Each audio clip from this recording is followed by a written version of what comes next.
హోటలా అండి, కొంచెం ఆర్డర్ తీసుకోండి. 3 పరోటాలు చేయండి, దాంతో పాటు కుర్మాలో కొంచెం ఎక్కువ టమాటా. ఇక్కడ మీరేం చేస్తున్నారు సార్? లంచ్ కోసం పరోటాలు ఆర్డర్ చేస్తున్నానమ్మా. ఎవరిని అడిగి నువ్వు హోటల్ కి ఫోన్ చేస్తున్నావు షించాన్? ఇలా హోటల్ కి ఫోన్ చేసి ఆర్డర్ ఇచ్చేంత పెద్ద మనిషి అయిపోయాడే. మీరు ఇంట్లో మంచి వంటలు చేస్తే నేనెందుకు ఫోన్ చేయాలి? ఆ బ్యాగ్ ఎందుకు షించాన్? ఇందులో స్నాక్స్ ఉన్నాయమ్మా. నీ ఒక్కడికి ఇన్ని స్నాక్స్ అవసరమా? ఏ ఇంట్లో పెడితే మీరు తినేద్దామని ప్లాన్ వేశారా? Hi bye. కొంచెం ఆగు. ఏంటి సంగతి?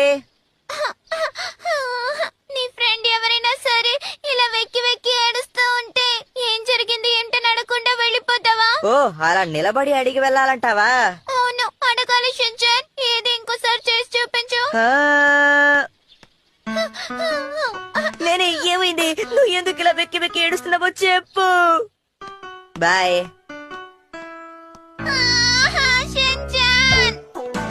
ఇప్పుడేం జరిగింది? నేను ఇక్కడ నిలబడి ఎందుకు ఏడుస్తున్నానో నువ్వు నన్ను అస్సలు అడగలేదు. నాకు అడగడానికి ఇంట్రెస్ట్ లేకపోయినా అడగాల? అవును, నీ ఫ్రెండ్ వెక్కి వెక్కి ఏడుస్తుంటే నువ్వు అలా చూస్తూ వెళ్ళిపోకూడదు. నువ్వు ఎందుకు ఏడుస్తున్నావో చెప్తావా? అది మరేనా? Good morning Mrs Nohara. Good morning Yoshinaga ma'am. Good evening Yoshinaga ma'am. Shinchan పొద్దున్నే గుడ్ మార్నింగ్ చెప్పాలి, గుడ్ ఈవినింగ్ కాదు. నాకు తెలుసు, గుడ్ మార్నింగ్ చెప్పుంటే అమ్మని కాపీ కొడుతున్నాను అనుకుంటారు కదా, అందుకే మార్చి చెప్పాను. కొబ్బరి పీచు అంటే ఏంటి కదమ్మా? కొబ్బరి పండు ఉంచిన తర్వాత దానిలో పీచు ఉంటుంది కదా, దాన్నే కొబ్బరి పీచు అంటారు. నా జుట్టు కొబ్బరి పీచులా ఉందంటే నీ జుట్టు గుర్రం తోకలాగుంది, తెలుసుకో పిల్ల. ఏమన్నా గుర్రం తోక? గుర్రం తోక అంటే ఏంటి?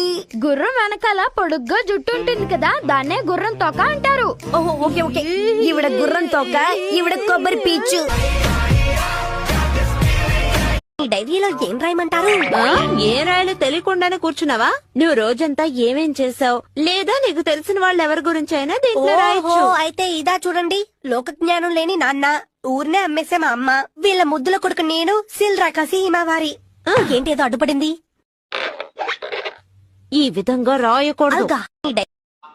ఈ చాక్లెట్స్ మనం పార్క్ లో కూర్చుని మిక్కేద్దాం. నాకు చాక్లెట్ వద్దు, పార్క్ వద్దు, నన్ను వదిలి. ఏ పార్క్ అంటే నీకు పడదా?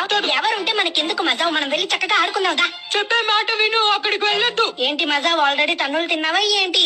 పోయినసారి పార్క్ వెళ్ళినప్పుడు చాక్లెట్ ఇవ్వలేదని కపం తీసి పాకెట్లో వేసేసాడు. ఓహో, అయితే నీ టైం బాగుందన్నమాట. నేను సీరియస్ గా చెప్తున్నాను. ఒరేరా. షించాన్. హలో మేడం, నేను షించాన్ నోహరా అని మాట్లాడుతున్నాను. ఏం లేదు మేడం, నా చెల్లెమ్మకి ఒంట్లో బాలేదు, నేనే ఉండి చూసుకోవాలి. మరి ఈ రోజు స్కూల్ కి రాలేనని చెప్పడానికి ఫోన్ చేశాను మేడం. స్కూల్లో ఏమైనా ప్రాబ్లం జరిగితే నాకు ఫోన్ చేసి చెప్పండి, నేను వచ్చి సాల్వ్ చేస్తాను.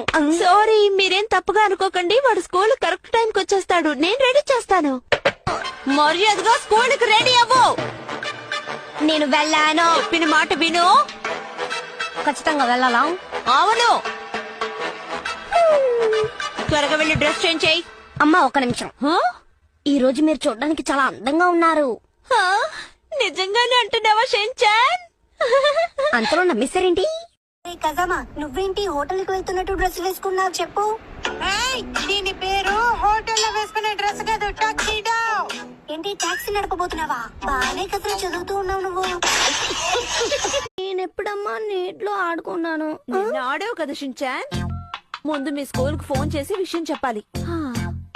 హలో, గుడ్ మార్నింగ్, నేను షించాన్ నోహరా వాళ్ళ అమ్మని మాట్లాడుతున్నాను. అవును, మీ సన్ఫ్లవర్ గ్రూప్ లో ఉన్నాడు కదా, ఆ షించానే మేడం. నాకు కొంచెం నూడిల్స్ సాస్ కావాలి. నూడిల్స్ సాస్ కాస్త త్వరగా తీసుకురండి. షించాన్, నోరు మూసుకుంటావా? మేడం, మీతో మాట్లాడలేదు, నేను వీడితో మాట్లాడుతూ ఉన్నాను. యాక్చువల్ గా నూడిల్స్ ఏంటంటే అది షించాన్ కి జ్వరం.